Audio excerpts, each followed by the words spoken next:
Aviso aos navegantes, esse é o Diário de Bordo, conversando com você. Hoje muito honrado em receber a presença de duas mulheres incríveis, as professoras Marlene Rodrigues e Cleo Telk. Marlene Rodrigues, professora da Rede Privada do Paraná, graduada em História, mestre em Trabalhos e Movimentos Sociais, com especialização em Literatura Brasileira. Cleo Telk, professora da Rede Pública Estadual do Paraná, graduada em Matemática e Ciências, com especialização em Educação Inclusiva. Duas professoras que se tornaram amigas não só por terem a mesma profissão, mas por terem os mesmos sonhos, esperanças e paixão pela educação. Tanto que decidiram que a sala de aula estava pequena demais para elas e resolveram criar um canal em que pudessem compartilhar conhecimento, alegria e a paixão que possuem pela magia que o processo de ensinar e aprender possui. O educando.com é feito de risos e reflexões, pesquisa e debate, história e ciência, paixão e alegria. Essas são Marlene Rodrigues e Cleo Telk.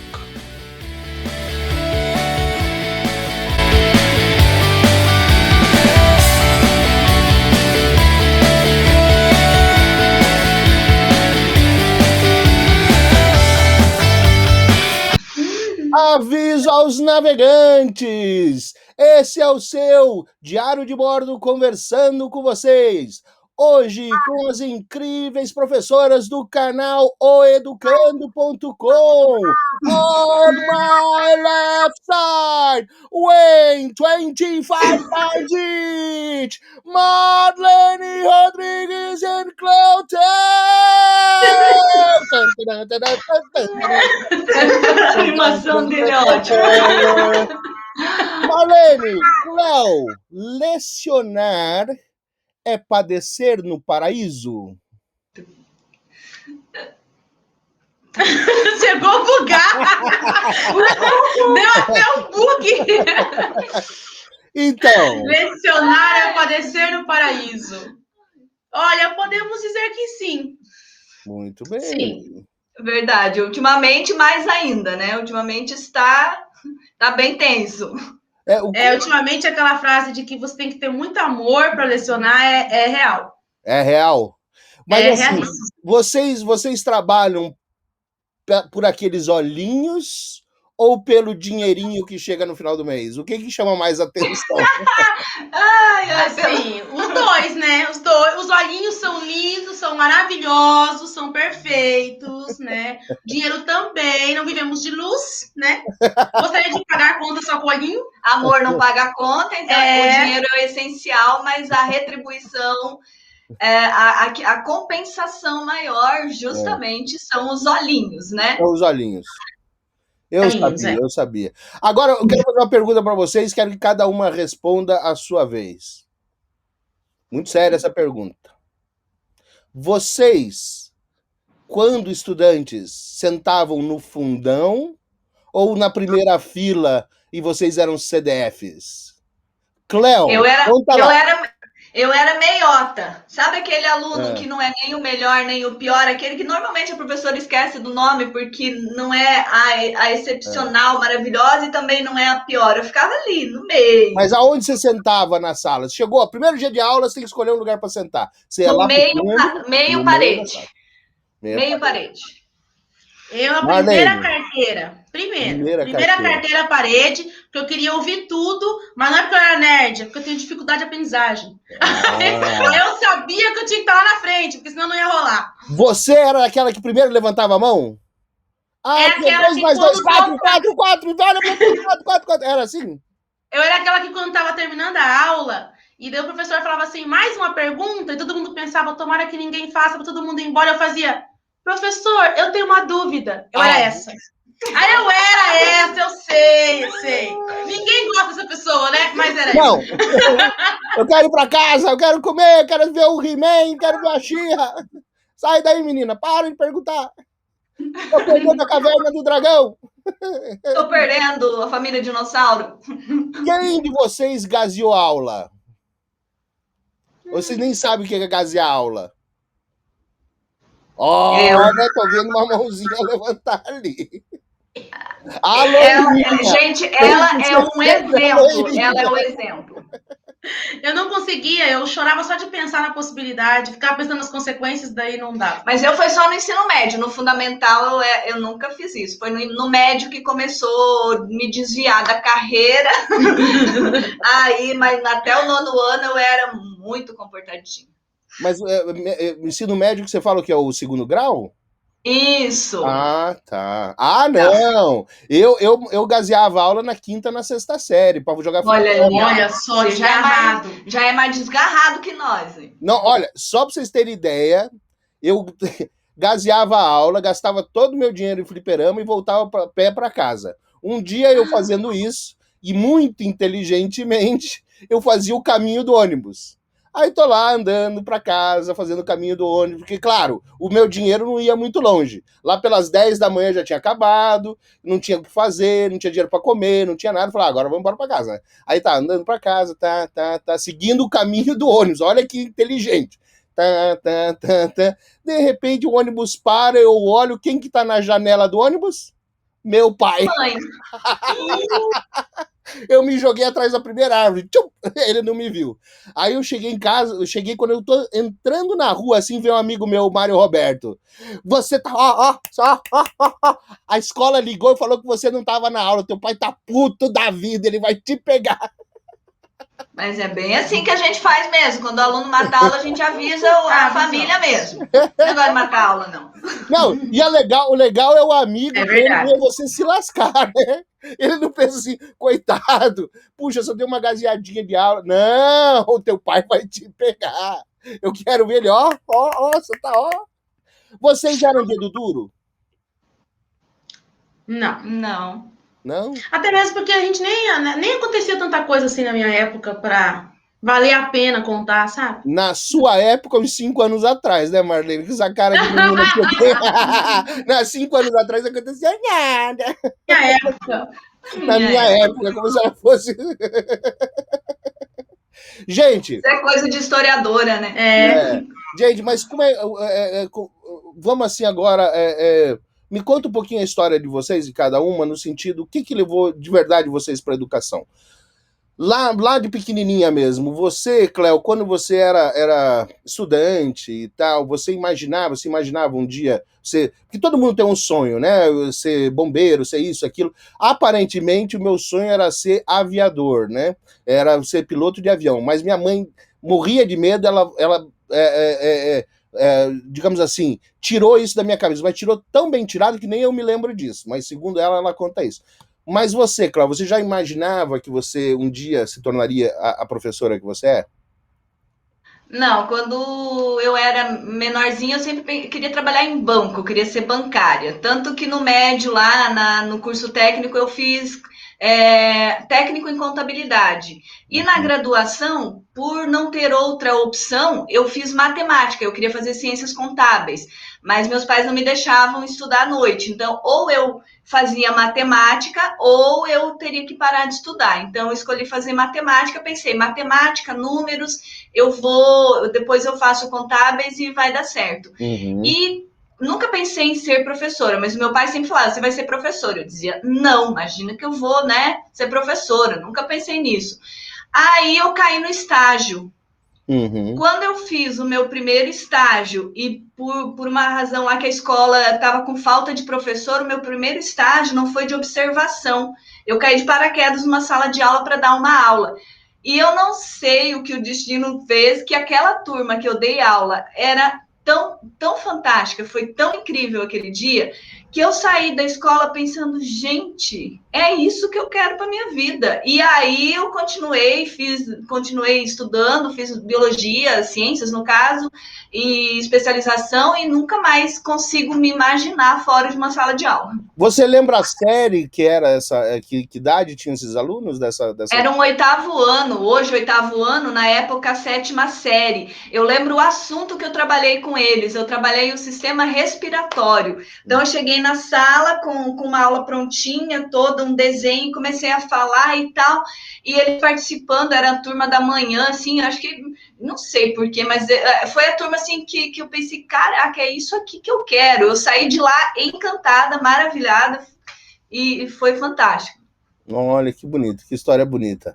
Marleninha, você agora, vamos pôr você no spotlight. E aí, conta para nós.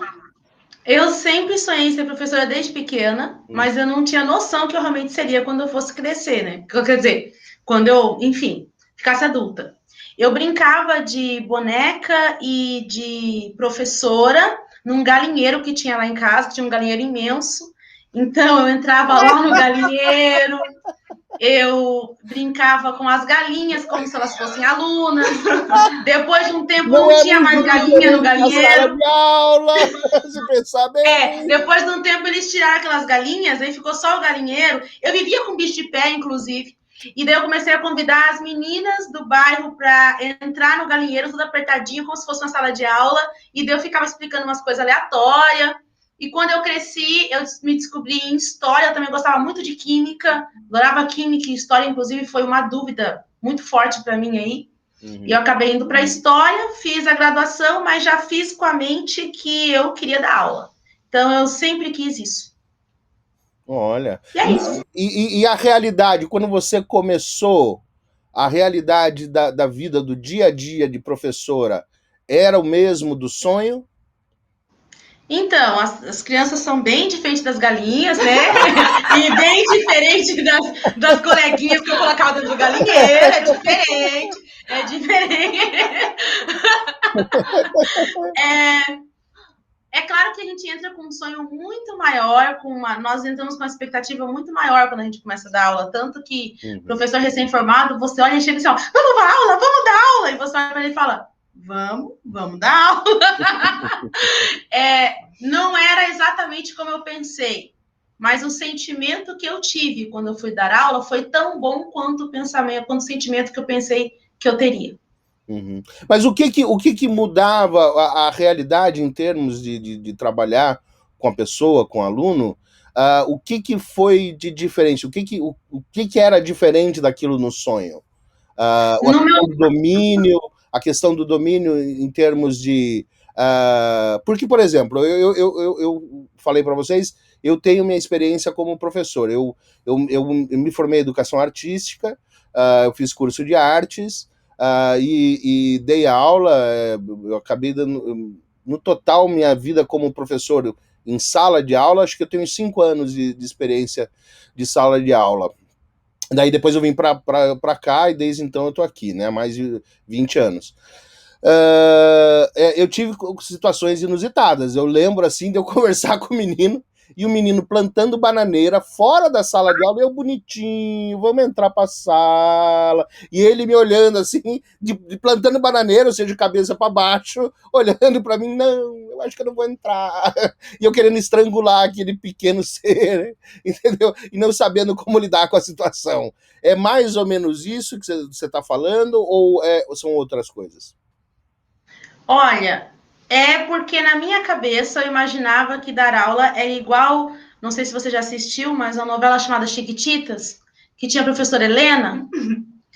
Enfim, os alunos vão super saber do que se trata caso eles vejam. Eu preferia ver as Paquitas na época das Chiquititas. Eu via Chiquititas e tinha a professora Helena, e era tudo meio como um conto de fadas, sabe? A escola era perfeita, linda, maravilhosa.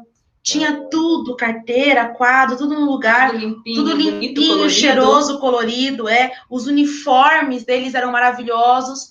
Os alunos falavam, bom dia, professora. Não que eu não tenha alunos que falam assim, mas eu descobri que os alunos eram completamente diferentes um do outro. Não era como no meu sonho. Eles eram humanos. Ela descobriu. Eles eram humanos. Eu descobri que eles eram humanos. Não eram personagens. Não eram personagens da Chiquitita. E daí eu tinha que lidar com coisas que... Vai lá. Conte para nós. Eu tinha que lidar com coisas que eu não imaginava que teria. Eu não sabia lidar com aquele comportamento logo de início. Então, eu tive que aprender. Hoje, para mim, eu adoro a diversidade, eu consigo compreender ela e tudo mais, mas quando eu comecei, eu não conseguia compreender, eu não estava preparada para aquilo. Não ensinam a gente direito mesmo, isso é um fato. Mas assim, eu lembro também outra coisa inusitada, assim, coisa besta, né? Eu entrei na sala e tal, e a alegria eu era a alegria das professoras do primário, né? Vocês sabem por quê, né? Não sabe. Porque nunca tem professor nas escolas? Não, porque quando eu chego, significa que elas vão ter 1 hora de break. Fundamental 1, no a caso. alegria da professora de primária quando chega o professor de educação física, quando chega o professor de artes, porque daí assim, elas ficam 1 hora sem os olhinhos, né? Então assim, aí eu cheguei na sala e tal, aí tô andando e de repente eu olho aquele menino assim, e ele tá com o pé descalço, né? E o tênis assim, eu falo, mas menino, e aí um frio de Curitiba, né? Curitiba, inverno. Um frio desgraçado. Eu falo, mas menino, põe esse tênis. Aí os outros meninos, senhor, ele não pode pôr, porque dói. Mas como assim dói? Porque ele ganhou e é um número menor que o pé dele. Assim, aí era a coisa que me cortava o coração e eu falava, meu Deus, mas como que eu vou falar para eles de Matisse agora?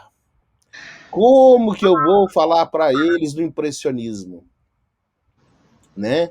Como que eu vou falar? Meu sonho era que nem o sonho da Marlene. Eu queria achava que ia chegar lá e ensinar eles, entendeu? A história da arte, ensinar eles a pintar.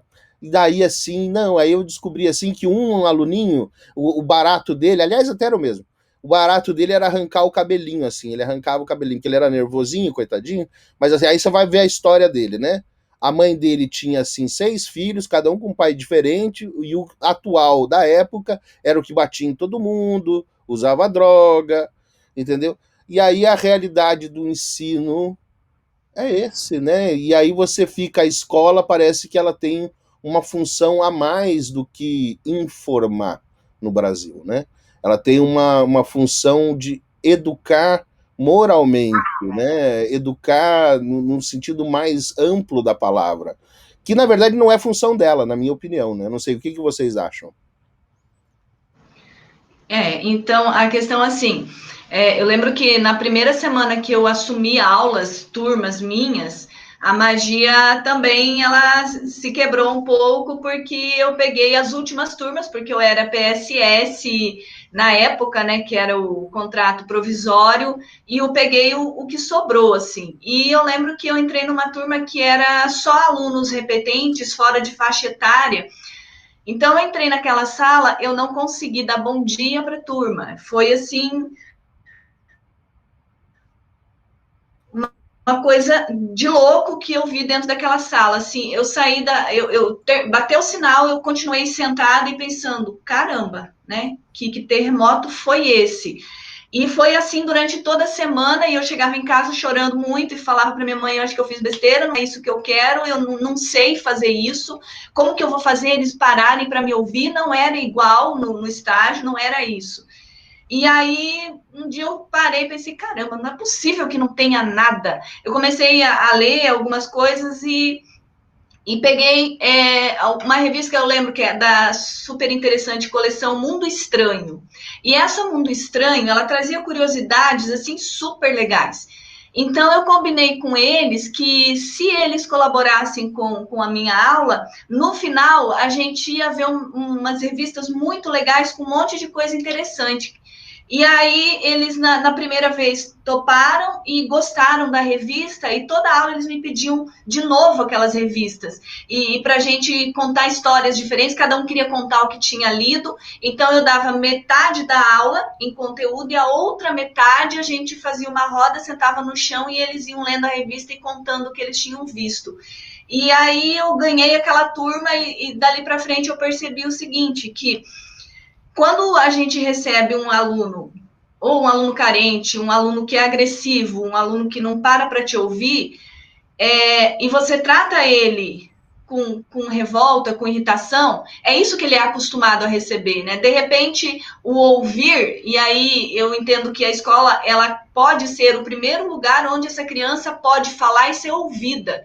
Porque, de repente, nessa família de 6 crianças, onde a mãe tá se virando nos 30 para sustentar, aquele homem que chegou ali, não tem nenhum laço afetivo, e de repente chega uma criança ali e você fala, qual é o seu problema? Fala comigo, mas não no grito, não na frente de todo mundo, leva lá fora e fala, eu quero te ajudar, mas eu não sei o que você tem, me fala. Então, de repente, ali eu consegui perceber que os alunos que mais davam problemas eram os que mais precisavam da minha atenção. E não era de uma atenção de agressividade, mas de uma atenção de dizer, olha, estou aqui se você quiser conversar. E o que me deixa triste na educação, principalmente na educação pública, que é onde eu estou, é o fato de ter tanto aluno na sala e a gente não poder ter o tempo de poder olhar com essa atenção para quem precisa de você. E não que eu acho que seja a função da escola fazer todo o processo de acolhimento e tal, mas infelizmente, se é lá o único lugar que eles podem ter isso, eu acho que sim, eu devo e eu tenho que fazer isso, porque senão eu não vou ensinar o meu conteúdo para alguém que está com fome. Eu não vou ensinar o meu conteúdo para alguém que o tênis não cabe no pé ou que está sendo violentado em casa. Então, eu preciso primeiro resolver questões imediatas para que faça sentido ele dizer, não, eu vou estudar. Senão, para quê? Não faz sentido. Isso mesmo. É isso mesmo. Eu acho... quando eu penso na educação e quando eu penso nessa experiência que eu tive, a minha ideia de escola, ela é mais ampla, desde então ela sempre foi mais ampla. A única coisa que eu achei, eu não fui tão corajoso, tão bravo quanto vocês, que não era o meu sonho daí, entendeu? Eu entendi isso. Eu entendi que a única forma de funcionar seria você abraçar isso. Como eu tinha colegas de primária, e vocês sabem que existe isso, pessoas que abraçam a educação de uma forma que passa a ser a vida delas, né? E elas vivem em função daquilo e de fazer esse acolhimento. Mas eu acho que no Brasil de ontem, no Brasil de hoje, e provavelmente de um amanhã próximo, eu acho que a função da escola ela vai muito, muito, muito além da informação de 2 mais 2 é 4, ou de vertebrados e invertebrados, ou, entendeu? Ela vai muito além disso. E ela é, como você disse, eu acho que é o primeiro contato de acolhimento desse ser humano que está chegando na vida e não sabe como... Porque o Brasil tem uma disparidade social muito grande, né, gente? E essa disparidade, ela tem que, em algum momento, a gente tem que tentar equalizar. E eu acho que a escola, infelizmente, ou sei lá, de repente é uma coisa da vida, acabou sendo o lugar para isso, né? Mesmo que a gente ache que não é a função dela, né? Mas Marlene, conta a tua experiência. A gente sempre fala, né? Olha, quando eu comecei foi como a minha amiga Cléo. Comecei com o PSS numa escola de bairro com as últimas aulas, que é quando você pega assim, sexto ano FGH, você já sabe que está pegando as últimas turmas ali, né? E eu comecei à noite, numa turma da noite, que as pessoas trabalhavam o dia inteiro, estavam cansadas. Eu acho que eles não queriam saber de história depois, num dia desse. Eu lembro que eu tinha a última aula de sexta-feira, depois de educação física. Assim, só para dar aquela ajudada. E no início também, eu não sabia o que fazer. Eu tentava dar aula, eu não conseguia a atenção deles, eu não conseguia nada. Eu chorava, ficava frustrada. Até eu comecei a ver que não tinha. Um aluno falou uma vez para mim, professora, por que eu tenho que ver isso aqui? E eu comecei a ver que não fazia sentido. Eu fui dar uma aula de Revolução Francesa para eles. O que eles queriam saber de Revolução Francesa? O que queriam saber de França? Foi aí que eu tive uma ideia. Eu pensei assim, e se eu falar sobre o que eles querem ouvir? E mostrar para eles que o que eu tenho para falar tem a ver com o que eles querem ouvir. Aí eu cheguei na sala de aula e falei assim, vocês estão com fome? Mas a gente tá com fome, não, eu trabalhei o dia inteiro, eu tô lascado, tô com fome, não comi direito hoje, não. E eu comecei a falar, vocês sempre comem o que vocês gostam de comer? Não, só carne, a gente só vê de tempo em tempo, e não sei o quê. E eles começaram a falar sobre comida, o assunto foi comida. Porque eles sempre chegavam na sala de aula falando de comida. E depois que eles falaram muito sobre comida, eu falei para eles, vocês ainda estão comendo bastante. comparado a essas pessoas aqui. Aí eu mostrei no livro. Eles falaram assim, da onde essas pessoas, professora? Aí eu mostrei o mapa. Depois que eu mostrei o mapa, eu falei, eles passavam fome, mas eles tiveram uma ideia, e a ideia deu certo. Aí eles queriam saber o que era. Não que eles fossem fazer uma revolução, mas eles começaram a comparar a vida deles com isso. Foi aí que eu descobri que história era mergulhar nos conteúdos e fazer os alunos mergulharem, de acordo com a realidade deles. Então, eu demoro um pouco, sempre que eu começo a dar aula, até eu entender a turma e saber o que a turma precisa. Mas demorou. Eu vou mostrar uma coisa para vocês, não é para polemizar, por favor.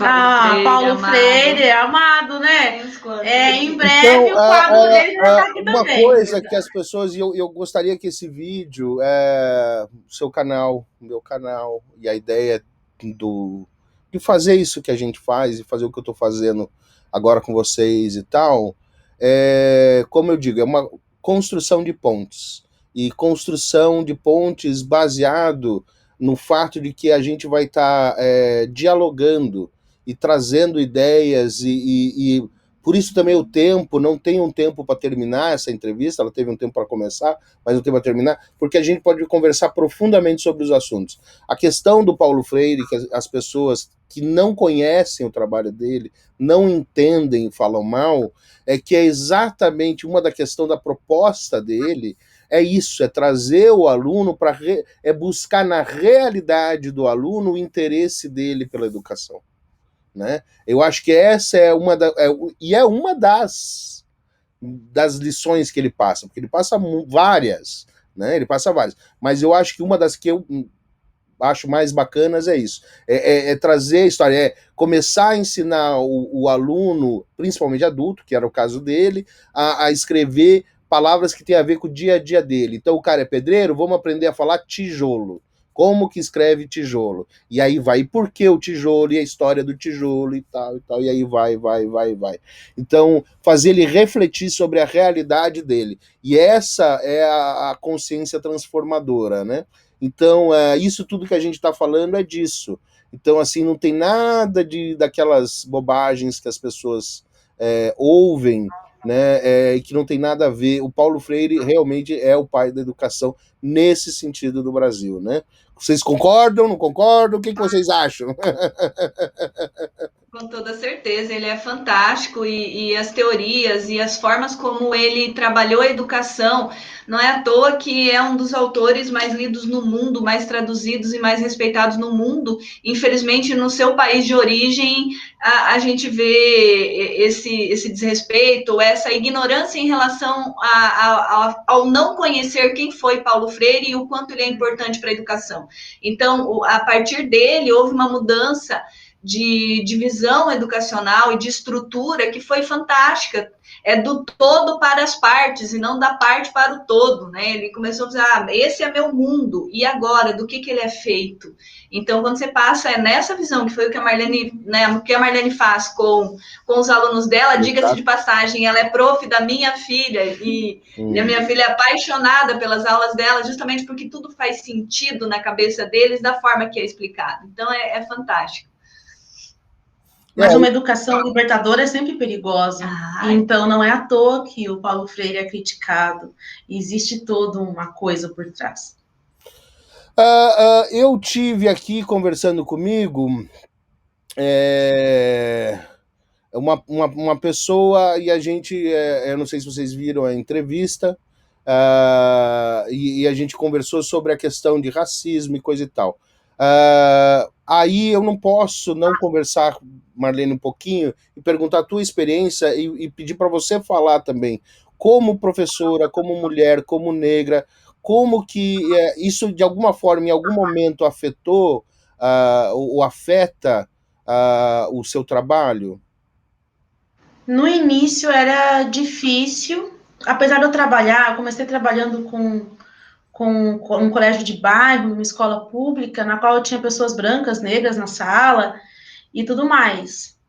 Era difícil no sentido de que eu sempre gostei muito de valorizar minhas raízes afro. Então, mesmo tendo pessoas negras na sala de aula, todas tinham cabelo liso, mas eu não tinha o cabelo liso. Então, assim, a forma com que eu me apresentava para as pessoas incomodava, às vezes, alguns alunos. Eu nunca me esqueço de um aluno em especial, numa das primeiras escolas em que eu trabalhei, assim. Ele, primeiro dia de aula, ele falou assim para mim: odeio negros, odeio você.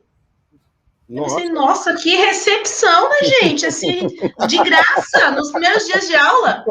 Aí ele sentava e fazia assim para mim. Ele era do sexto aninho, né? Ele era pequenininho e tal. Mas eu expliquei meu conteúdo, passava por ele, fazia o que eu tinha que fazer. E ao longo do ano, de vez em quando ele ria na minha aula e quando ele via que eu tava vendo, ele fazia... E ele não queria interagir, mas ele começou a criar uma expectativa ali, criar, na verdade, tirar a expectativa que ele tinha, a afetividade. Quando chegou o dia dos professores, os alunos me deram uma florzinha, uma coisinha, né? Era uma escola pública e tal, carente. Então, os alunos, assim, iam lá, mas eles, assim, eles querem dar simbólico, vão lá e dão alguma coisinha. E foram saindo da sala, e ele ficou. E daí, no finalzinho, ele tinha um presentinho, assim, ele, inclusive, tinha um presentinho um pouquinho, enfim. Aí ele fez assim pra mim, professora, jogou na mesa assim, pra você. Aí eu olhei assim pra mim, daí falou bem assim, eu posso te dar um abraço? Aí eu deixei ele dar um abraço. E ele falou bem assim que ele não gostava de negros, mas que ele gostava de mim. Eu falei, mas eu sou negra. Daí ele falou bem assim, Ele fez uma cara de confuso, assim, de como que eu gosto de você? E ele saiu. E ele, assim, eu continuei dando aula até o finalzinho mesmo, né? Que aí já era outubro, né? Até o final do ano, e acabei confundindo a mente daquele garoto, porque provavelmente era na casa dele que ele ouvia alguma coisa. Eu imagino que era na casa, no bairro, em algum lugar, né? Não era na sala de aula. Eu tive alguns problemas, né, em sala de aula, problemas mais recentes, problemas mais antigos, mas acabei adquirindo um certo respeito e fazendo com que os alunos lutassem por mim toda vez que alguma coisa estranha acontecesse. Então, os alunos, se alguém fala alguma coisa torta, os alunos ficam pior do que eu no meio do rolê. Então é muito bom, mas sim, eu consigo perceber algumas coisas. Eu acho que a história que você descreveu descreve exatamente a ignorância da questão do racismo, né? Porque ela parte do princípio de um pré-conceito que a pessoa não sei da onde tira, né? Porque ela não conhece. Então, de repente, eu sou racista e não gosto de negro, mas quantos negros você conhece? Quantas pessoas pretas você conversa? Quantos pretos você está entendendo? Como que você... eu não gosto de homossexual, não gosto de gay, mas quantos gays você conhece? Entendeu? Quando que você conversou com... Entendeu? Então, como assim que você não gosta? Né? Então, assim, vem exatamente disso. Então, de repente, ele se encantou e ele percebeu que você era uma professora, antes de ser uma mulher negra, você era professora, né? E eu acho que isso é que é muito lindo da história que você contou, né? Tipo assim, você conquistou ele não foi por uma questão de até de trabalhar a questão do racismo dele, mas foi mostrar para ele que você era uma professora competente, engraçada, divertida, não sei o que lá, que dava a matéria dele e que a cor nesse caso ou de pele ou de coisa era irrelevante, né? E eu acho que ele deve ter percebido isso. Isso é fantástico. Parabéns.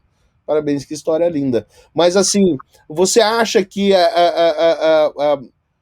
as coisas têm melhorado no Brasil, vendo que hoje a gente discute mais abertamente isso?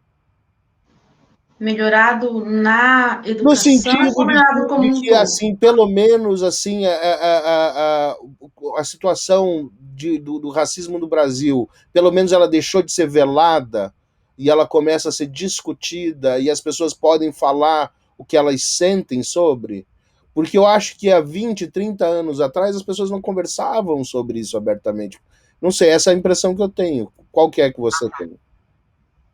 Eu tenho a impressão de que velada ela continua, né, disfarçada em frases, gestos, que é uma característica muito forte do racismo no Brasil. Ele ser velado justamente para ser negado, porque quando negado, não existe. Se não existe, você não pode lutar contra. Então, sim. Só que as leis que nós conquistamos, algumas ao longo do tempo, fez com que você tenha que engolir o seu racismo. Você tem que engolir aquilo que você Eu acho que até se falava mais sobre o assunto, não sobre o assunto, mas o racismo era até um pouquinho mais claro antes do que agora. Se bem que existe uma onda nos últimos tempos que faz com que o racismo esteja sendo aflorado de uma forma meio estranha novamente. Semelhante ao que era nos anos 90, semelhante ao que foi nos anos 80, que eu não consigo nem explicar a situação em si. Não consigo. Uhum. E você, amiga? Você também percebe, você vive comigo. A gente percebe, sim, realmente. É uma coisa que a gente percebe, por exemplo, na convivência, né, com amigas, na convivência vendo os alunos e alunas, situações que as próprias crianças trazem para a gente. Professora, me aconteceu isso, professora, na rua falaram isso para mim, a criança chegar na escola chorando, uma criança de 6º ano, porque gritaram, ofenderam ela no meio da rua. E isso recentemente, questão de 2 anos atrás. Então a gente vê que sim, que tem, se é com crianças, se acontece com os alunos, entre eles, você consegue abordar o tema e mostrar isso, ou de forma direta, ou na forma como a Marlene fez, que simplesmente é mostrar que somos todos iguais e que merecemos o mesmo respeito. Em algumas situações você tem que ser mais incisivo, dependendo da situação que aparece na escola, dependendo da idade do aluno que faz isso, se é de 6º, se é de ensino médio. Então a gente percebe, como ela disse, nos últimos anos, isso bem mais evidente na sala de aula. Eles se sentem, de certa forma, representados de alguma maneira e seguros para falar. E que quando se reclama sobre aquela coisa, eu ia dizer essa coisa insuportável. Eles falam que é mimimi.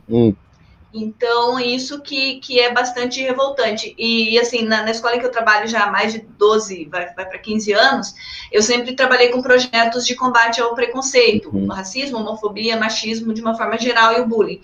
Então, quando uma pessoa negra fala de racismo, eles vêm com essa história de que o próprio negro é racista, ele vê racismo onde não tem.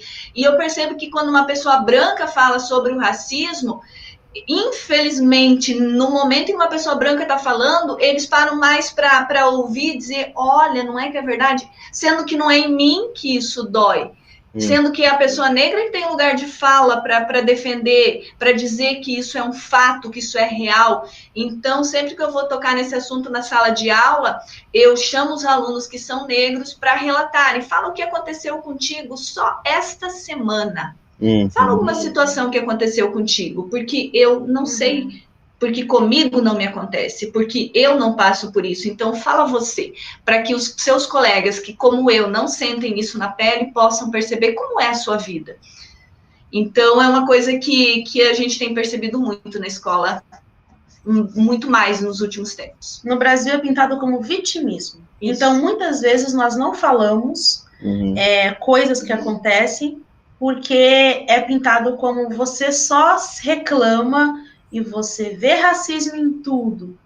Então, até mesmo porque muitas atitudes de racismo, por ser velada, né, por ser de uma forma não tão clara, não são todas que são claras, fica um pouco mais difícil de você realizar a defesa mediante a postura com que as pessoas andam tendo, principalmente nos últimos anos. Eu acho que a gente tem que, sempre que possível, trazer à tona e falar mais, e como diz a Cleo, colocar e dar voz à pessoa, ao preto falar, ao gay falar, aquelas pessoas que sofrem com o preconceito mais do que as outras, falarem a posição delas, porque é só você que sabe realmente aonde está apertando aquilo. Eu convivi com uma espécie de preconceito, aí você vai falar, mas também o meu é de mimimi, porque eu sempre fui gordo, né? Então, assim, muito, na minha vida inteira, eu sofri. Claro que nem se compara, nem eu quero comparar isso, mas o que eu percebi é que sempre é uma situação em que a pessoa quer se pôr superior a você.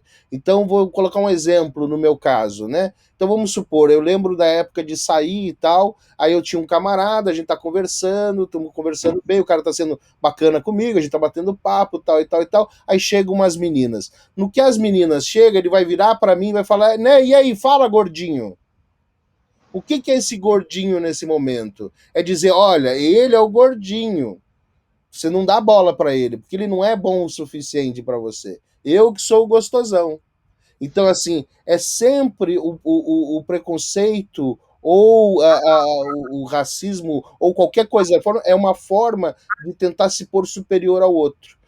Talvez seja do ser humano isso, essa luta, essa busca, né, de querer ser o maior, o melhor, não sei. Não sei se está entranhado na gente, mas eu sei que é sempre assim, é sempre de tentar pôr para baixo, né? E a gente tem que falar, não, não é assim. Entendeu? Todo mundo tem o seu valor, né? Todo mundo tem o seu espaço, né? Eu acho. Por favor. Desculpa. Não, Eu pode... acho que a pessoa que age dessa forma é porque ela não é boa o suficiente para mostrar o que tem de bom, para ela aparecer com a sua qualidade, que ela tem que minimizar o outro, inclusive por coisas que não são coisas que são de dizer que desvaloriza, mas que, como ela não tem nada de bom para mostrar, para crescer, ela tem que diminuir o outro. Então, eu acho que é coisa de gente que não tem realmente qualidades para poder mostrar e, de repente, ela precisa diminuir o outro para que ela apareça. Então, na maioria das vezes, eu vejo que é dessa forma. Então, se você quer crescer, cresça. Não precisa diminuir ninguém, cresça você, né? Mas o nosso problema, acho que da questão do racismo em geral, o racismo contra o negro, ou contra o índio, ou contra o oriental, ou seja, o diferente, o problema é que ele virou o que hoje a gente está discutindo mais abertamente, que é a questão estrutural. Ele ficou tão entranhado dentro da estrutura, do tecido da sociedade, que às vezes a pessoa repete um comportamento que se você pergunta para ela, mas você é racista? Ela fala, não, Deus o livre, não sou racista. Mas aí ela pega e faz uma coisa que repete aquele comportamento, entendeu? E ela não entende o porquê parar aquele comportamento. Aquela coisa do, sou contra o politicamente correto, porque agora a gente não pode mais contar certas piadas. Mas, gente, mas e o quanto essa piada fazia pessoas sofrerem? Será que vale a pena contar essa piada ainda? Será que vale a pena cantar aquela música ainda? Será que o sofrimento do outro, será que não se justifica você mudar esse comportamento e mudar essa ação para ter um mundo mais igualitário? Né? Eu acho que são perguntas e são respostas que a gente tem que trabalhar. A escola é esse lugar também? De debate? De debate. Com certeza. Com certeza. Na verdade, eu não consigo enxergar uma escola sem debate. É ali que eles vivenciam a diferença e é ali que eles aprendem a lidar com ela. Então, a escola é muito importante na escola, a existência da escola é muito importante. Então, quando as pessoas falam assim, num futuro a escola não existirá, num futuro a escola não vai mais precisar de escola, eu não consigo imaginar. Porque a escola não é só conteúdo. Conteúdo, sim, a gente consegue ensinar o conteúdo à distância. Conseguimos ensinar dentro de outros formatos. Mas a escola é muito mais do que isso. Ela é sociabilidade. Né? Ela é um reflexo da sociedade. Dentro da escola, você vivencia tudo. Você vivencia a desigualdade social. Você vivencia a diferença entre as pessoas. Você vivencia uma questão de responsabilidade, de ato e consequência. É uma reprodução da vida, só que sem boleto. No caso, para as crianças, né? As crianças. Só não tem o boleto, o resto tem. E tem outra criança que fala assim, me dá o seu lanche aí. Se você não me der o lanche aí, nós vamos se ver na saída. Na verdade, eu tinha 2 alunos que trabalhavam para pagar a escola deles. Eles mesmos investiam. Então, esses 2 tinham até o boleto. Eles tinham tudo completo. Mas como que você vai daí, por exemplo, que nem, olha, aí você está chegando àquela discussão que tem tido, acho que no Brasil, muito profundamente e que divide o país da questão do a escola não pode ser partidária. Não é uma questão de ser partidária, a escola ela tem que ser política. Então a escola é um centro de discussão e de ação política, porque é isso que você está falando, isso é política, né? Eu não acho que tenha que ser partidária, porque partido é que nem time de futebol, né? Você não pode ter na escola uma escola flamenguista, não funciona, entendeu? Ela não pode ser uma coisa só, mas ela tem que ter o flamenguista, o corintiano, o atleticano, o coxa branca, tem que estar todo mundo lá na escola, né? Mas O assim, problema é que as por favor. pessoas não entendem o significado de política. E Política, para a maioria das pessoas, é outra coisa. Política, para eles, são pessoas, são atos, são partidos. Eles não entendem o significado básico de política. Então, e nem os políticos entendem, às vezes, não todos, não vamos generalizar. O que faz com que eles falam que nós somos partidários, mas não é isso. É só entender o significado de política. Muito bem. E como que vocês passam isso, trabalham isso com os alunos? O que vocês têm feito para motivar eles a entenderem a responsabilidade social deles uns com os outros? Eu vou dar um exemplo de um conteúdo que eu trabalhei esta semana. Vamos Sistema respiratório. De novo, ó. Olha, sistema Sem respiratório e respirar, a tá. gente morre, gente. É importantíssimo respirar. Então, eu tenho 4 oitavos anos, né, na escola que eu trabalho, então eu comecei falando sobre os órgãos do sistema respiratório e a importância da respiração. Ok.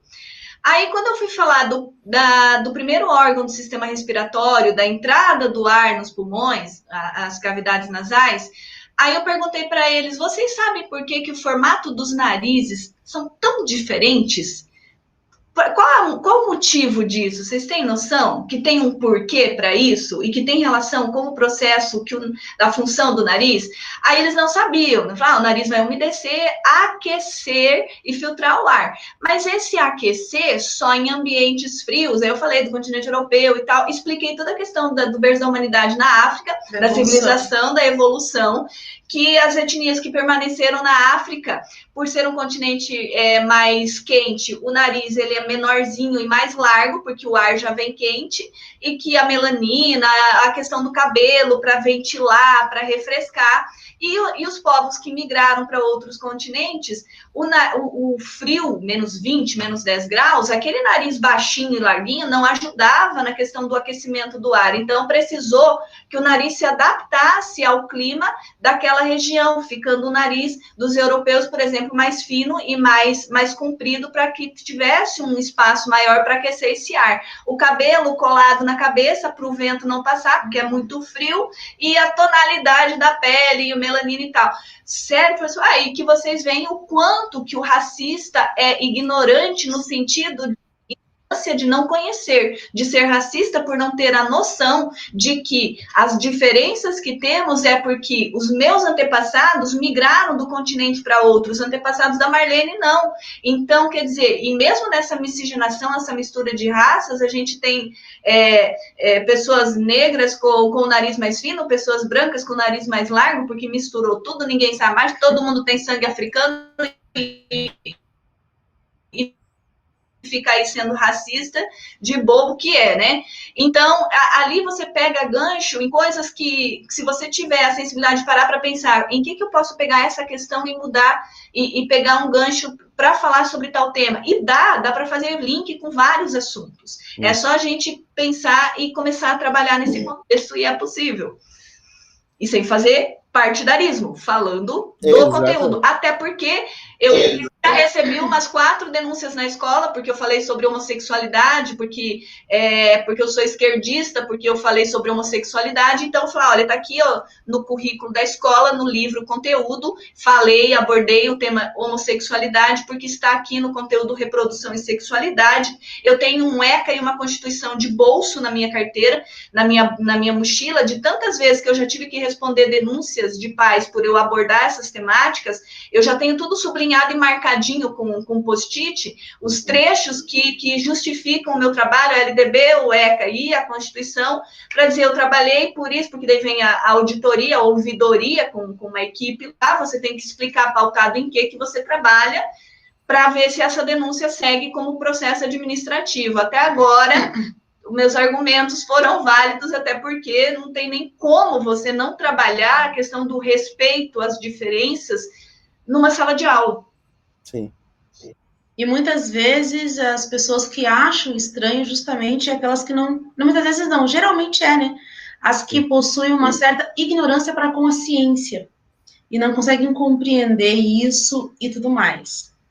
Por isso, eu, particularmente, até gostei que no ano passado muitas aulas minhas eram gravadas e reproduzidas dentro de casa, porque pela primeira vez os pais iriam ver que não tem nada demais na aula, que é o conteúdo conectado à vivência do aluno e tal. Eu, particularmente, não me senti nem um pouco intimidada, ao contrário, eu pensei, enfim, eles verão. Verão que a professora é meia louca? Também, faz parte, mas isso sim, a professora é meia doidinha, ok, né? Não somos perfeitos, mas conseguiram ver também que o debate é diferente e tal. Inclusive, eu tive alguns pais participando de algumas aulas que eu achei isso muito legal, assim, sabe? Passando, cozinhando atrás do filho, assim, aí fazer um comentário, ai, que legal. Mas isso assim, porque faz parte que daí todo mundo tem câmera, tem internet, é outra realidade, é outra questão. Em relação a essa coisa do ensino à distância que vocês tiveram, foram forçados a fazer, em função também de uma situação inusitada. Ninguém imaginava o Covid, ninguém imaginava essa situação. Foi uma coisa. Não é o ideal, é o. Exatamente, uma coisa sui É o generis, que tem né? na hora. Exatamente. Então, assim, mas fica, para mim, tendo passado pela questão da educação, fica uma coisa assim: se dentro da sala de aula é difícil prender a atenção de um aluno para que ele preste atenção em certos temas, em certas coisas, e depende muito da idade, porque conforme a idade da criança há um nível de concentração. Quanto mais nova a criança, o poder de concentração dela é menor. Né? Então, assim, você já na sala de aula é complicado, porque de repente você olha, o Joãozinho já tá olhando lá pra janela para ver o passarinho passar. Aí, a menina fez um negocinho, a outra tá olhando ali e tal. Imagina em casa, o irmãozinho chorando, o cachorro passa, a bolinha vai, não sei o que lá. Como que você vai conseguir manter uma atenção de uma criança de 8 anos de idade por 4 horas, 5 horas na frente de um computador, no negócio, sentadinha como se fosse um robô? Eu acho impossível. E o que ela vai aprender? Porque o problema é o seguinte: aquela aula vai ser contada. Aquela aula vai ser registrada, vai ser dada como data, né? Então, aquele conteúdo foi passado. Mas será que ele foi aprendido? Será que, né? Então, eu acho assim, esse período dessas aulas que estão sendo feitas assim, eles são muito complicados, vocês não acham? Assim, na escola pública, por exemplo, a gente tem um número bem grande de alunos, principalmente no período da tarde. Eu percebo que à tarde tem mais alunos que têm dificuldades de acesso, uns por opção que não querem acessar, outros por falta justamente do equipamento necessário. De manhã a gente já tem uma adesão bem grande, tem 25, 30 alunos participando. À tarde eu tenho 5, 6. Então, ali a gente já vê que tem uma diferença estrutural. Os pais não estão em casa, na maioria das vezes estão trabalhando. Então, muitos casos de que os pais acreditavam que os filhos estavam assistindo a aula e aí a gente entrando em contato, eles descobrem que não. O sexto ano, eu falo, o sexto ano é cada dia um eita diferente, né? Porque aí você começa, aí eles querem. Eu conheço todos os animais de estimação dos meus alunos de sexto ano, eu conheço os bichinhos, os passarinhos, os cachorros, gato, os irmãozinhos. O quarto, a almofada, o copo. Olha o que eles fazem, o bolo, o que a mãe faz e tudo. Então, primeiro você tem toda essa coisa da interação, de conhecer. Já fui passear com o computador na casa inteira, porque o menino mudou de casa, ele queria mostrar a casa para os colegas. Acaba que o conteúdo, ele vem de forma secundária, quase. Uhum. E aí, quando você vai abordar o conteúdo de forma online, você tem que ser muito sucinta, você tem que ser muito objetivo no que você quer e entender qual é a essência principal daquela informação que você quer que ele tenha que saber, que é essencial. Por exemplo, sexto ano eu estou trabalhando em estação de tratamento de água. Então, eu vou falar sobre isso, mas de uma forma concreta, real, que ele vai saber ali como funciona. Eu não posso aprofundar, porque eu vou perder a atenção deles, eu não posso entrar em muitos detalhes, eu não posso dificultar a linguagem e copiar demais, eles não vão copiar de menos, eles não vão entender. Então, assim, cada dia é um eita diferente. Os nonos anos, na maioria das vezes, eles estão desmaiados, né, que você chama, aí eu faço uma pergunta, fica aquele silêncio. Gente, eu tô sozinha. Eu me sinto quase num centro espírita. Invocando os alunos, você está entre nós, João. Mas eu faço isso direto. Aí eles dão risada. Não, eu tô aqui, professor. Tá? E é assim, a gente percebe que tem alunos que aprendem, sim. Os que têm mais facilidade de aprendizagem, eles pegam o conteúdo, eles tiram dúvidas e tal. Eu acho que sofrem mais os alunos que têm aquela dificuldade maior de aprender, aquele que você estaria na carteira dele explicando e ajudando, esse vai ter mais dificuldade. Então, não é o essencial, é o que tem e a gente faz com o que tem o melhor que a gente pode, até que não se tem melhor, como diz Cortella, né? A gente faz o máximo que pode na limitação que tem, porque ou é isso ou é nada. Então, a gente tenta, sabe, trazer eles e convencer, vem, participa. E eles, às vezes, a sala está cheia, às vezes a sala está vazia, de repente eles começam a ligar as câmeras, aí eu me sinto no The Voice, quando eles entram na sala com tudo fechado, as câmeras. Aí você vai interagindo, você tá, e de repente um liga a câmera, o outro liga. E a The Voice. Você foi escolhida! Isso, você foi escolhida. Uhul! Exatamente isso. Eu sempre achei que o professor aliás, que ser professor é ser criativo, extremamente criativo. E a pandemia trouxe para mim uma visão do quanto nós conseguimos nos virar nos 30, nos 40, nos 50, nos 60. Eu não sei se tem tantas profissões que conseguem se reinventar em questão de dias, porque nós fomos rápidos até, como outras profissões. Por exemplo, eu vou dar um exemplo de uma coisa que aconteceu no ano passado, do nível que nós, professores, conseguimos chegar. Eu e alguns colegas fizemos em uma escola, na verdade em duas, uma festa junina virtual. Olha que legal. Aí eu pensei assim, ok, vamos fazer como aqui, Jesus. A quadrilha não tem como fazer esse negócio. A pipoca, a comida. Aí eu pensei assim, Deus me abençoe, mas vamos fazer esse negócio aí, vamos fazer. Aí, gente, pensa numa festa junina boa, online, e conseguimos fazer com que as pessoas participassem. Você sabe assim, como é que o professor conseguiu essa façanha? Teve o casamento? Teve casamento? É o que eu pedi para todo mundo. Não, mas eu pedi para todo mundo usar a roupa de festa junina. Não é que usaram? Chapéuzinho, uns bandeirinhas atrás, né? Uns negocinhos, e eu ali, de junina. Aí eu falei assim, então, gente, agora vamos começar uma gincana. Olha junina. A cobra! E daí eu falei assim, gincana junina, vai ter pontos.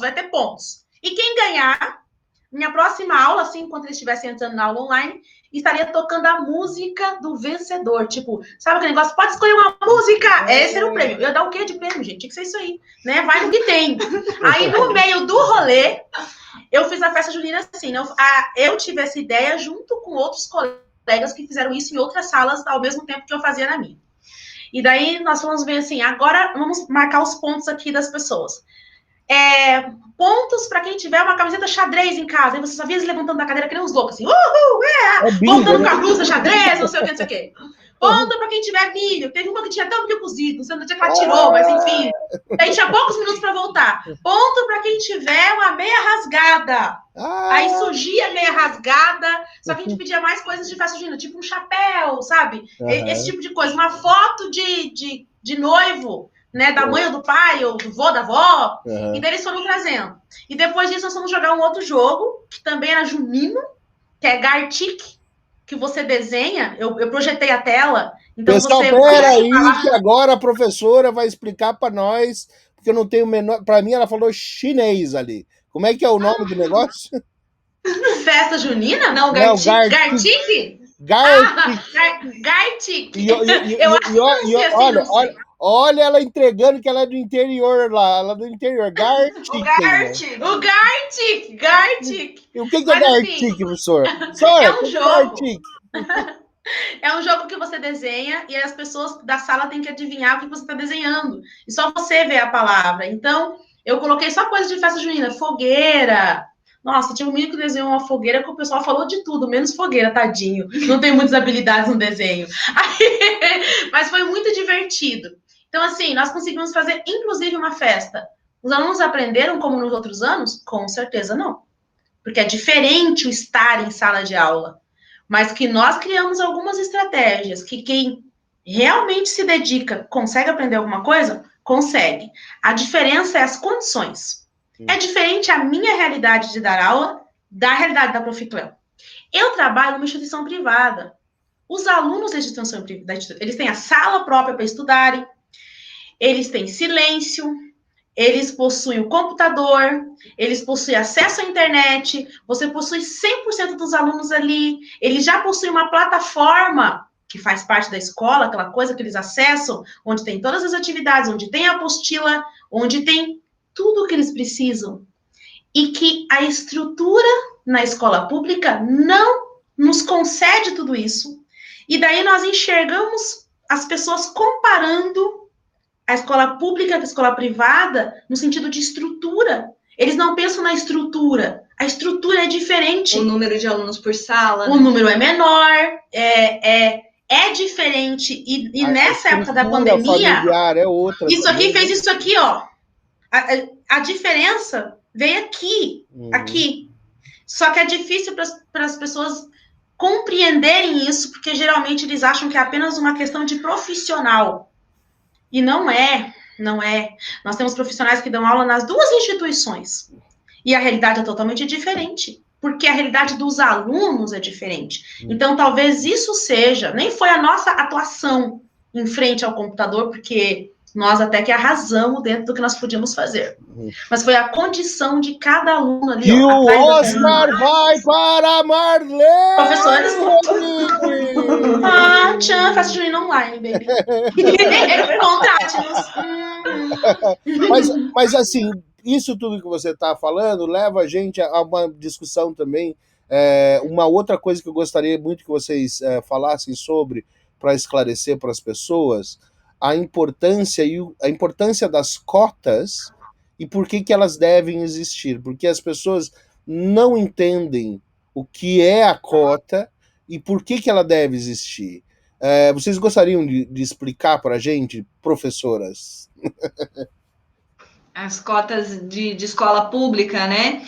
Cotas em geral, as cotas em geral, a cota na universidade, a cota pro negro, a cota.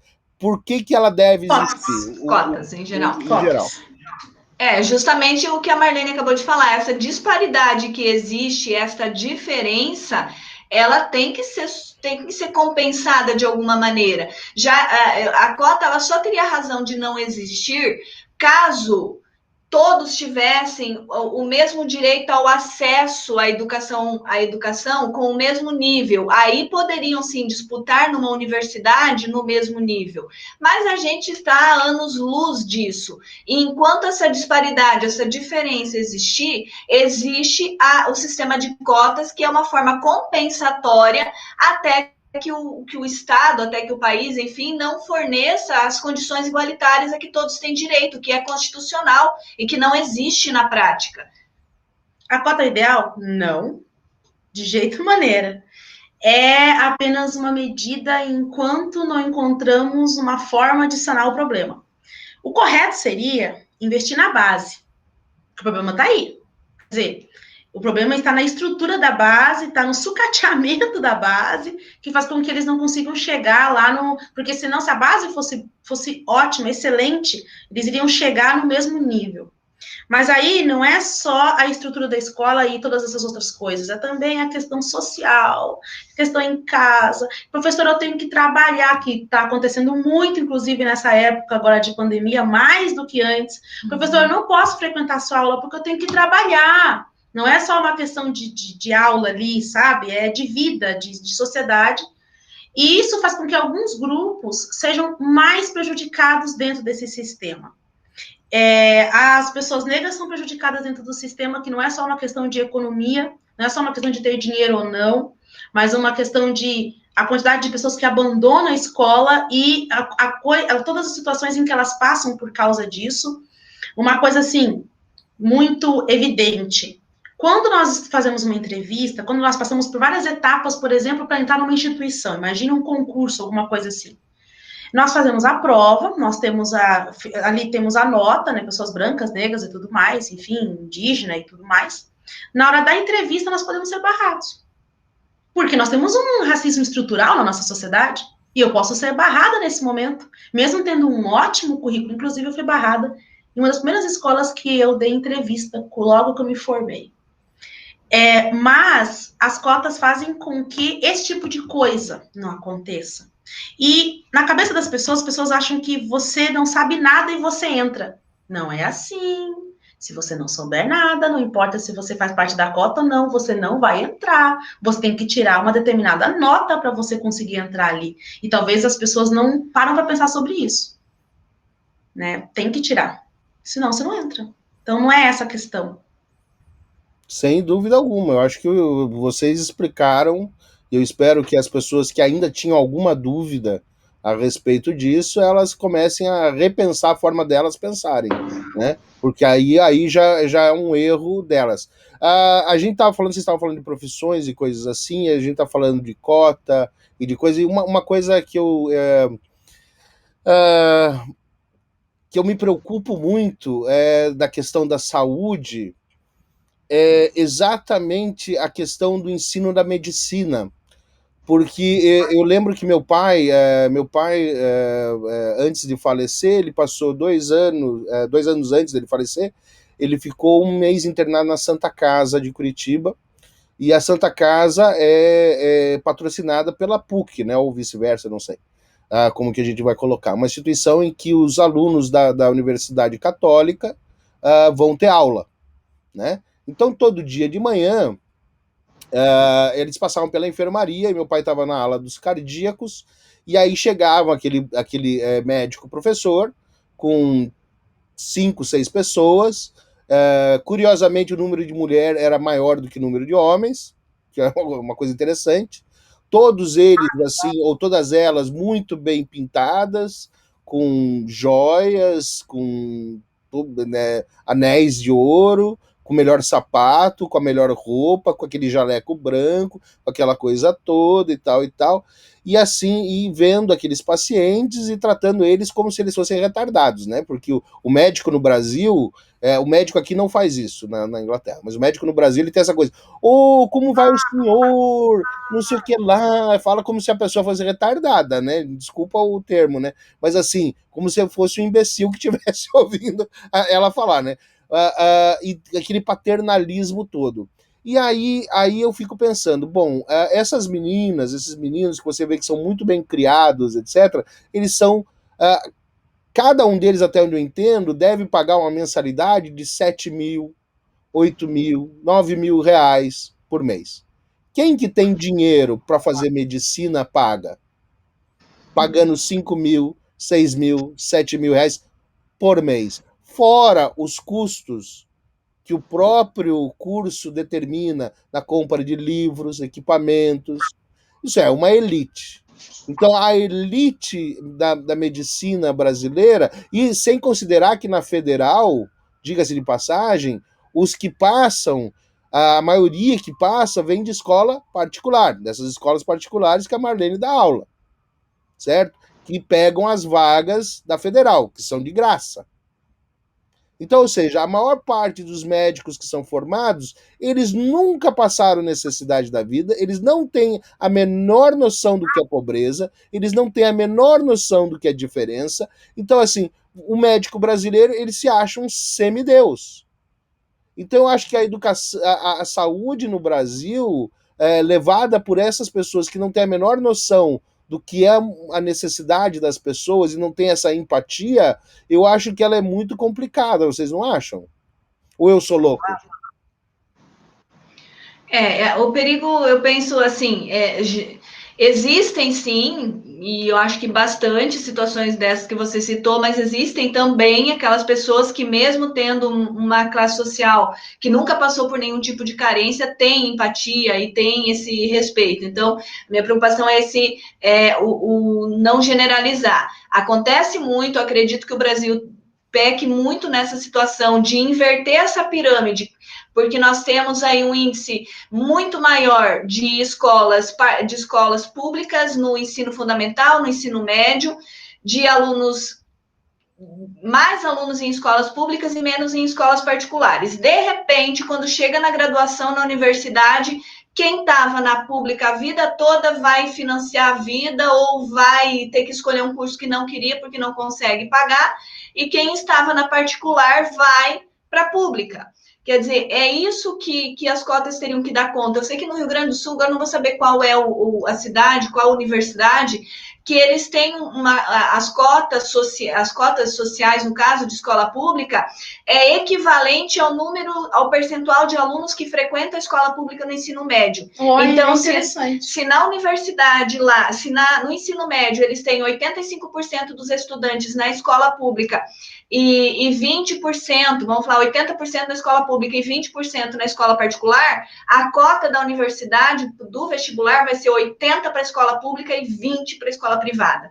Porque aí sim, os 80% que estão na instituição pública, eles vão ter a oportunidade de entrar, atingindo a nota nota de corte. Não conseguiram, aí pode até esticar aquelas vagas da escola particular, mas é preciso que se respeite o percentual, porque cada vez mais a gente vê em instituições públicas, de universidades públicas, alunos que teriam condição de estar em uma universidade particular porque frequentaram escolas particulares a vida toda e não estão, porque conseguiram aquela nota maior, enquanto que aquele que passou a vida toda numa escola pública por não ter condição financeira ter que se virar ou não estudar porque não consegue pagar, e ouvir ainda pessoas dizerem que estudar é coisa para quem tem dinheiro, é coisa para rico, você que é pobre vai fazer um curso técnico e se vira como pode com um curso técnico que dá para se manter.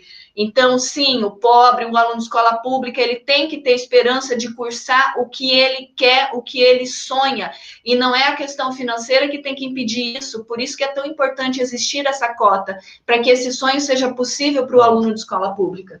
Mas assim, só colocando, mas teve aquele cara que falou esses tempos aí, assim, para as pessoas, não, vocês não têm que ir para a Europa, não. Vão ali para o Espírito Santo, vão ver aonde nasceu o Roberto Carlos. Vocês não têm que viajar de avião, não. Vão pela Itapemirim de ônibus, entendeu? A gente ainda tem muito Caco Antibes na sociedade brasileira.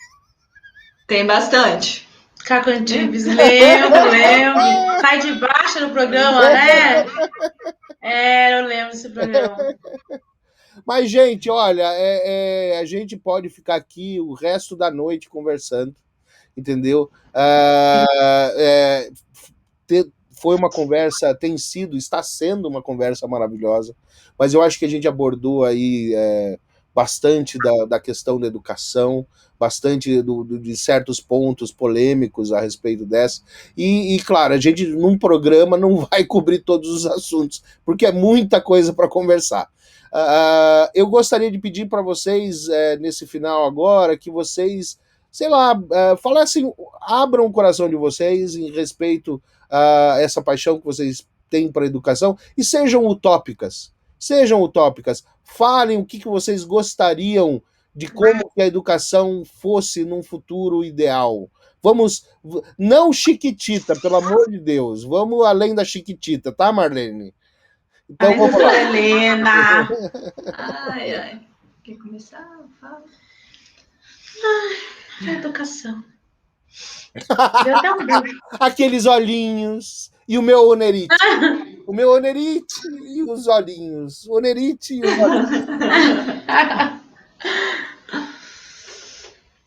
O que eu gostaria que a educação fosse no futuro? Como que seria uma educação perfeita? Vamos lá. O que precisa para ter uma educação perfeita, na sua opinião? A escola ideal. Pronto, a escola ideal. Como seria a escola ideal, na opinião das duas professoras do educando.com? Quer que comece? Pode começar. Tá, eu vou falar como professora de escola pública, o meu sonho, que primeiro, que o prédio da cidade mais feio não seja o da escola.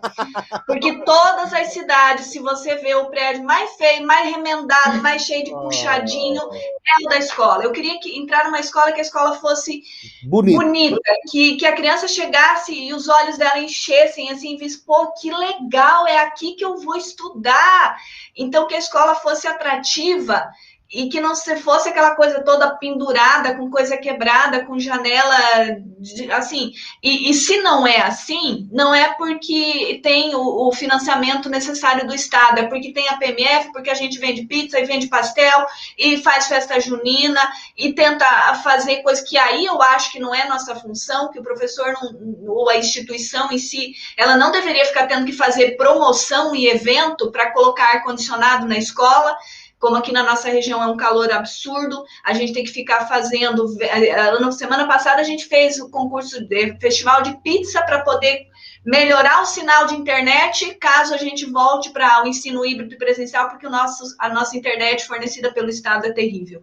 Então, a gente precisa que uma escola seja atrativa aos estudantes, que haja estrutura física, que haja estrutura de material. Um laboratório, por exemplo, sou professora de ciências, nunca tem equipamentos suficientes, a gente sempre tem que estar pedindo para os alunos trazerem, e escola pública, o aluno já é carente também. A valorização profissional da base, o ensino, o professor de ensino infantil, da educação infantil, que é extremamente afetiva, é o professor mais mal remunerado do país. E quando você vê países desenvolvidos, o professor que melhor é pago é o professor da escola infantil, porque ele tem que despertar nessa criança o desejo por aprender, o desejo pelo aprendizado. E como é que alguém mal pago, desvalorizado, desrespeitado, coisa que a gente tem, agora eu vou falar, porque a gente tem, assim, ultimamente, Fala tudo, mulher! A gente está vendo, assim, o professor apanha do governo, o professor apanha da sociedade, o professor apanha dos pais, o professor apanha do aluno, no sentido figurado, estou falando, e a gente está levando bordoada de todos os lados, e a gente está lá, tipo, tentando se salvar da melhor forma possível e olhando para os nossos alunos e diz assim, eu vou fazer o melhor que eu posso. E a gente vê que, de repente, quando um professor se desestimula, ele desanima, ele é julgado, mas o quanto ele lutou até que ele dissesse, não aguento mais e agora eu vou fazer só o básico e desisto. Porque olha que diariamente a vontade é de desistir, você dizer, não, vou fazer o que me cabe e chega, não vou fazer mais nada. Mas aí a gente faz por quê? Não pelo salário. O que a gente faz além da nossa função é pelos olhinhos. Porque pelo salário... Pelo salário, a gente não faria tudo o que faz. Então, o meu sonho de educação para o futuro é uma educação que seja libertadora. A primeira coisa, que o estudante veja a educação como uma forma de se libertar da situação em que ele está, de crescer, de se tornar melhor.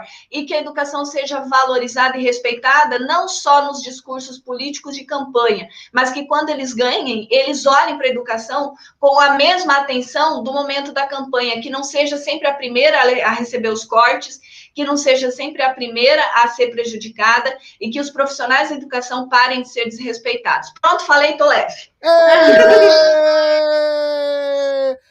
Marlene, agora você, minha filha, agora solta a voz, vai lá. Eu acho que a educação tem que ter tudo isso. E para além disso, ela tem que parar. Eu acho que ela vai colar nessa prova, Cléo. Ela tá querendo colar na prova. Ela vai usar você e vai colar na prova. Vai lá, Marlene. Não, e espera para você ver. Na verdade, o que eu ia falar era complementar algo que ela não falou, mas tudo bem. Eu acho que a escola, além de tudo isso, deveria ter também uma coisa que é sair desse lance do conteúdo apenas. O conteúdo é importante, o conteúdo é necessário, só que o conteúdo que faz parte da matriz que nós temos que seguir na atualidade, ele não dá conta da sociedade que nós possuímos na atualidade, ou seja, a escola que possuímos precisa de algo mais. Eu, por exemplo, gostaria muito que tivesse uma matéria sobre sentimentos. Mas uma matéria, assim, sobre sentimentos, não feita de qualquer jeito, não que seja apenas uma aula por semana, porque, mais uma vez, não estaria sendo valorizado isso, mas que trabalhe os sentimentos do aluno.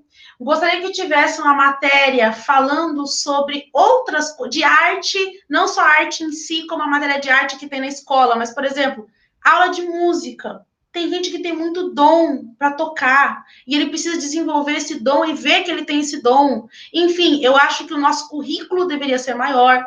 Uma escola ideal seria uma escola integral, porque nós conseguiríamos colocar tudo isso na escola.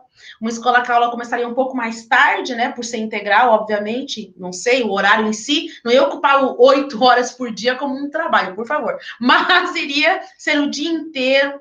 Uma escola que ela reproduzisse de uma forma saudável situações que nós não estamos conseguindo sanar aqui fora, como, por exemplo, os alunos só entram em contato com o sistema político brasileiro quando eles estão no ensino médio, na aula de sociologia, lá pela segunda série, terceira série do ensino médio, e em aulas assim que passam rapidão.